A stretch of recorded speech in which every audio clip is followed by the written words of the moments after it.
Banyak pertanyaan yang disampaikan ke saya, kenapa SPTSK SPSI Kabupaten Sukabumi begitu ngotot untuk menuntut kenaikan UMK 2021 di Kabupaten Sukabumi. Padahal secara faktual di kabupaten kota lain di Jawa Barat justru kurang begitu greget untuk tuntutan UMK ini. Itu pertanyaan-pertanyaan dan pesan yang disampaikan ke kami, sehingga kami perlu memberikan penjelasan dan beberapa alasan kenapa sampai hari ini kami ngotot untuk melakukan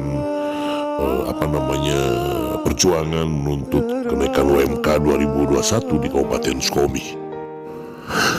Ada beberapa alasan kenapa UMK 2021 Kabupaten Sukabumi harus naik. Yang pertama adalah surat edaran yang dikeluarkan oleh Menteri Ketenagakerjaan Republik Indonesia Ida Fauzia itu tidak mempunyai kekuatan hukum apapun, jadi tidak ada kewajiban untuk gubernur, wali kota atau bupati mengikuti itu. Jadi boleh diikuti, boleh tidak, itu sifatnya hanya sekedar anjuran atau himbauan.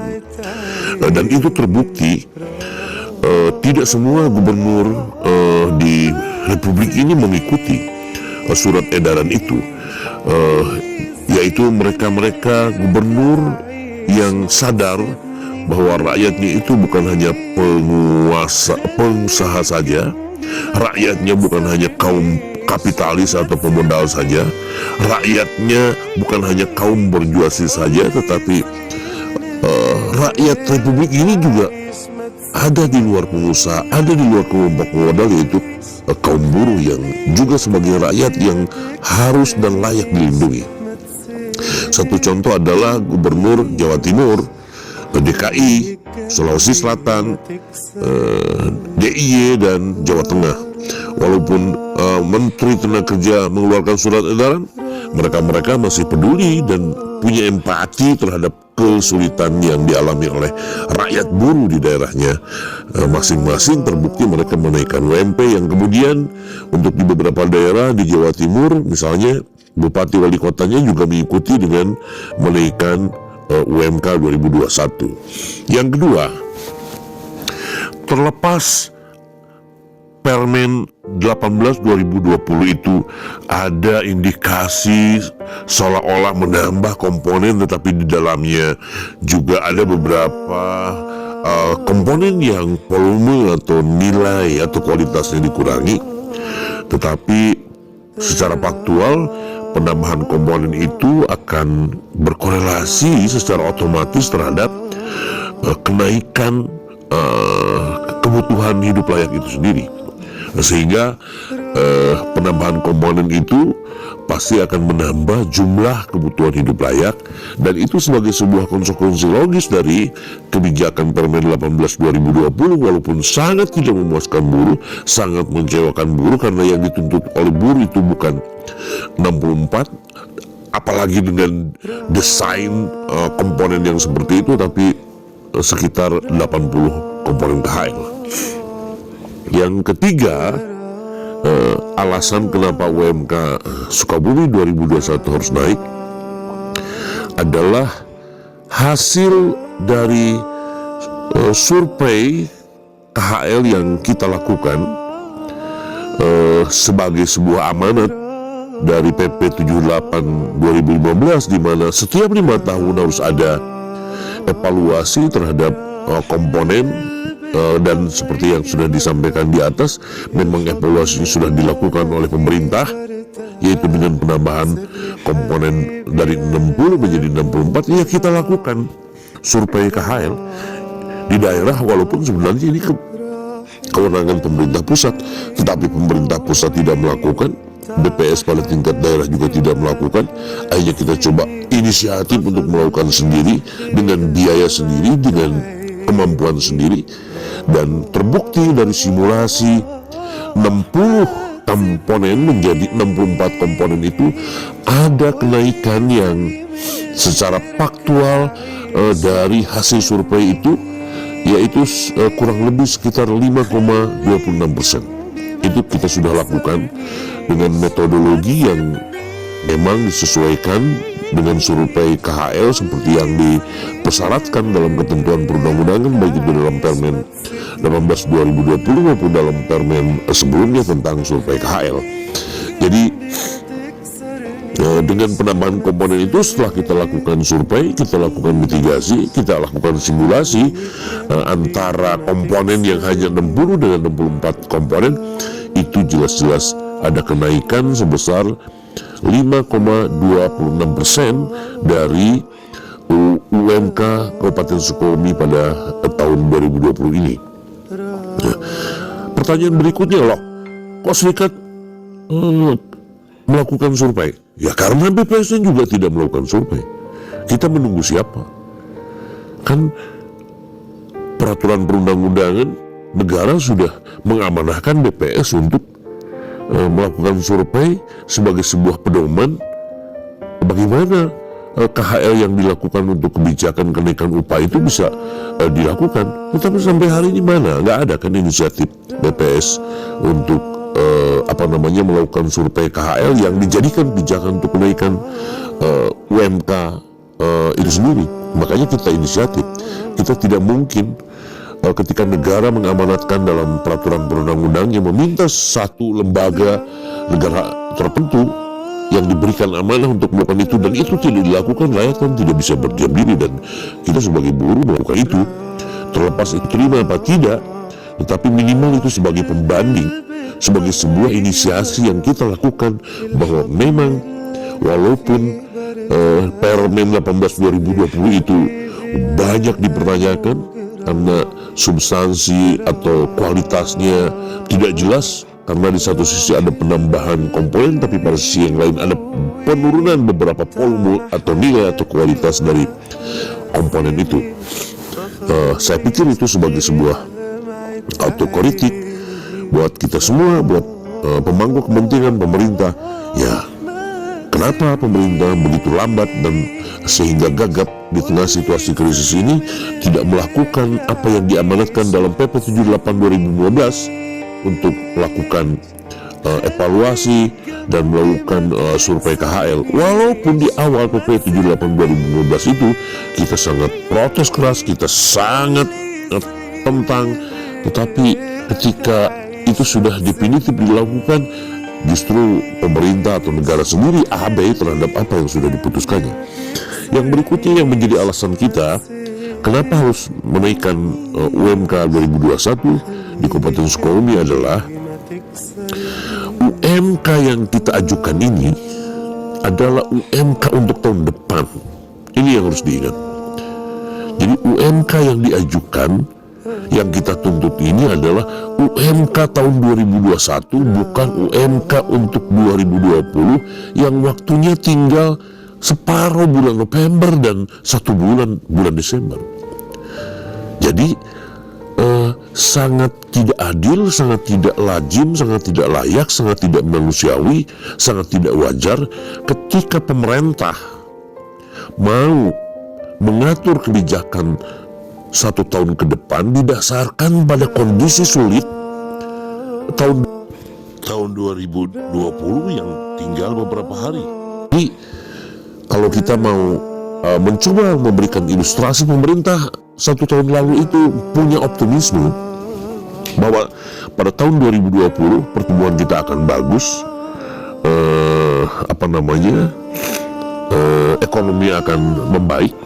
Tetapi apa kata ketika Tuhan mengirimkan cobaan, mengirimkan ujian dengan apa yang disebut pandemi COVID, semua rontok, semua luluh lantah.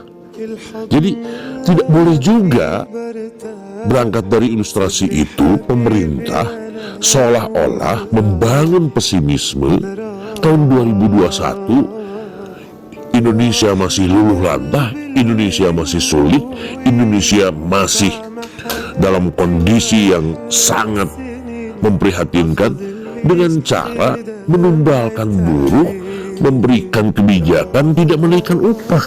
Itu tidak boleh juga mendahului ketentuan Tuhan. Karena apa? Karena sudah terbukti pada tahun 2019 pemerintah membangun optimisme ada pertumbuhan ekonomi, tetapi nyatanya apa? Dengan datangnya ujian pandemik semua rontok. Begitu juga pada tahun ini pemerintah tidak boleh mendasarkan kebijakan situasi sulit ini untuk menentukan nasib buruh tahun depan.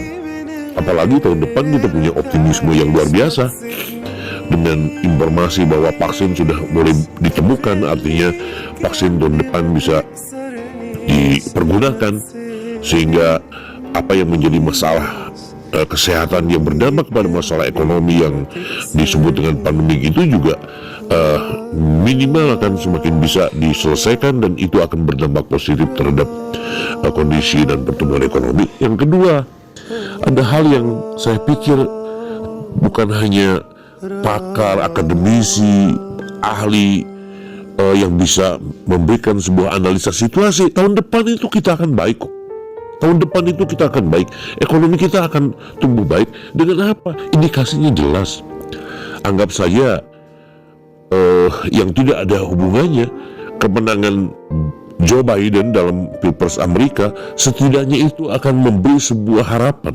Karena apa? Karena akan mengurangi ketegangan perang dagang Cina Amerika yang selama ini berdampak luar biasa, berdampak buruk terhadap Indonesia.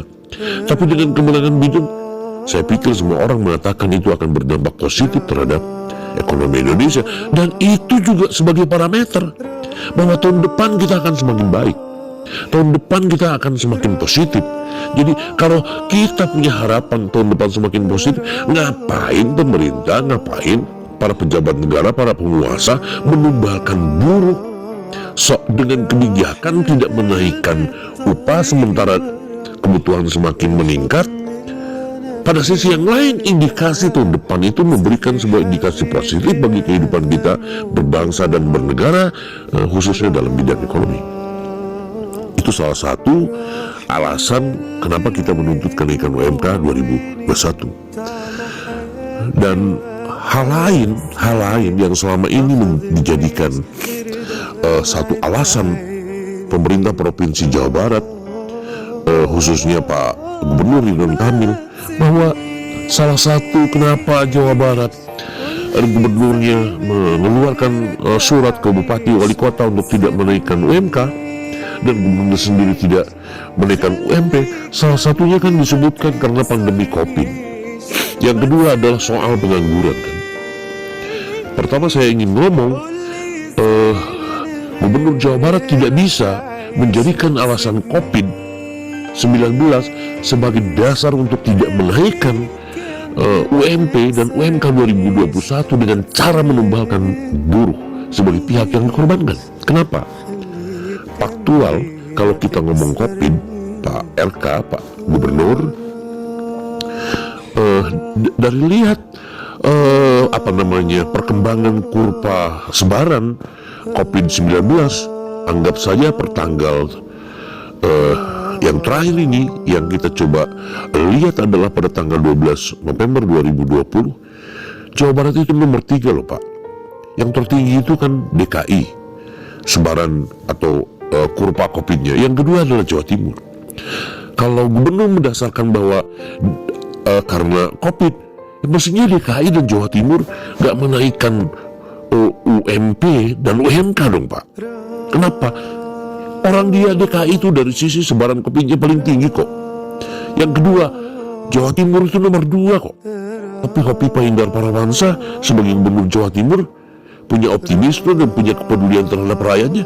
Beliau akan menaikkan Pak 5, sekian % UMP-nya yang kemudian diikuti oleh bupati wali kotanya untuk menaikkan UMK. Jadi sangat tidak fair, sangat tidak berdasar, sangat tidak beralasan kalau Jawa Barat tidak menaikkan UMP dan UMK karena COVID, sementara pada daerah lain yang peta sebaran atau kurva sebaran COVID-nya itu jauh lebih tinggi dibanding Jawa Barat, yaitu DKI dan Jawa Timur. Yang berikutnya yang dijadikan alasan yang suka kita dengar kenapa Jawa Barat tidak menaikkan UMP, dan ini juga akan bermasalah karena di beberapa kabupaten kota tidak menaikkan UMK karena alasan pengangguran misalnya. Tingkat pengangguran Jawa Barat tinggi.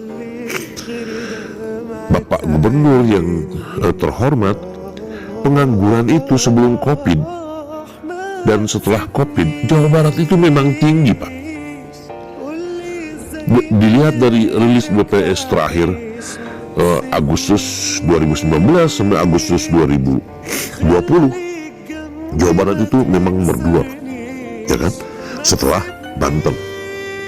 Tapi persoalannya, apakah dengan alasan pengangguran itu buruh yang masih punya bekerja harus dikorbankan? Menurut saya tidak fair, Pak. Karena apa? Karena urusan pengangguran itu adalah domain pemerintah, domain pejabat publik, gubernur yang dipilih oleh rakyat yang telah menjanjikan dengan janji-janji politik dalam kampanyenya untuk memperbaiki kehidupan di Jawa Barat, untuk memperluas lapangan kerja, ya kan, untuk menciptakan sekian ribu bahkan jutaan lapangan kerja. Itu kan persoalan tata kelola pemerintahan.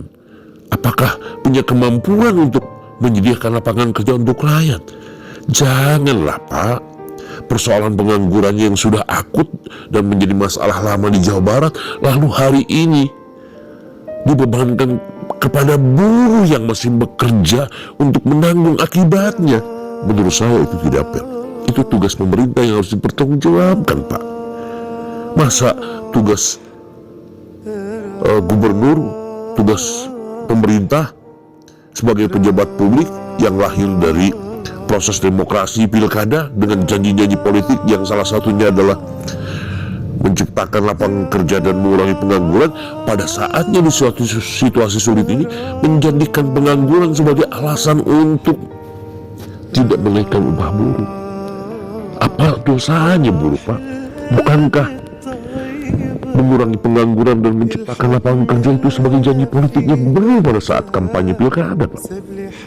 Menurut saya hal-hal itu tidak beralasan, karena pada sisi lain kebutuhan juga semakin meningkat, sehingga dengan tidak menaikkan UMK di Jawa Barat itu akan semakin memperburuk daya beli masyarakat buruh, sehingga dengan daya belinya rendah, maka saya pikir tingkat konsumsinya di buruh di Jawa Barat juga akan menurun. Dan kita tahu persis kalau pemerintah mengutak-atik atau pemerintah menghancurkan atau daya beli buruh atau konsumsi buruh, itu juga akan semakin menambah masalah untuk menghambat pertumbuhan, karena kita tahu persis bahwa sektor konsumsi ini juga menyumbang lumayan besar terhadap pertumbuhan ekonomi di suatu daerah atau suatu bangsa. Itu mungkin beberapa catatan kenapa kita SPTSK, SPSI Kabupaten Sukabumi, Federasi Serikat Pekerja Tekstil, Sandang dan Kulit, Serikat Pekerja Seluruh Indonesia Kabupaten Sukabumi selalu ngotot, selalu ngeyel, dan hari ini tidak berhenti dan tidak akan pernah berhenti untuk menuntut kenaikan UMK 2021. Itulah salah satu alasan, salah satu perspektif yang menjadikan argumentasi kita kenapa kita menuntut kenaikan UMK 2021. Mungkin itu penjelasan singkat yang bisa saya sampaikan sebagai Ketua SPTSK SPSI Kabupaten Sukabumi. Mudah-mudahan ini menjadi bahan pencerahan, membukakan hati pikiran bapak-bapak penguasa, para pejabat negara, bapak dan ibu pejabat negara, khususnya mereka yang dipilih dari sebuah proses demokrasi dengan memberikan janji-janji manis pada saat pilkada. Tolong tunaikan janji itu dan jangan tumbalkan rakyat seolah-olah untuk menutupi ketidakberhasilan, ketidakberdayaan untuk memenuhi janji-janji politik itu. Terima kasih. Sekian, Assalamualaikum warahmatullahi wabarakatuh.